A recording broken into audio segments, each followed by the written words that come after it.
ఇక్కడ ఆయన అంటున్నాడు, ఇంకొంచెం దీన్ని త్రవ్వుతానయ్యా, ఇంకొంచెం దీన్ని బాగు చేస్తానయ్యా, అయ్యా ఇంకొంచెం దీన్ని ఎరువేస్తానయ్యా.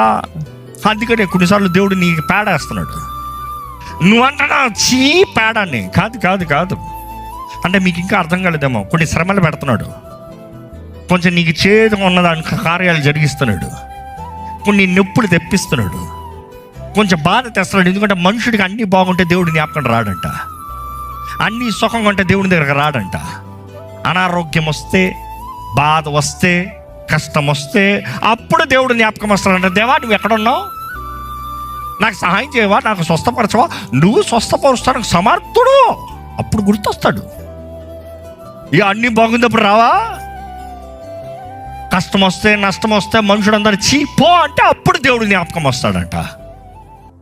మీరు అలాంటి పరిస్థితుల్లో ఉన్నవారైతే దేవుడు మీకు ఎరువు వేస్తున్నాడు. దేవునికి స్తోత్రం చెప్పండి. పర్వాలేదు, నువ్వు ఎరువు వేసినా పర్వాలేదు, అది నా మంచి కొరకే.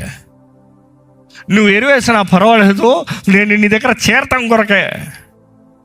నాకు గప్పు కొట్టినా పర్వాలేదు, మనుషుడు నన్ను చూసి చీ అన్నా పర్వాలేదు, నువ్వు కాకపోతే నాకెవరు లేరయ్యా.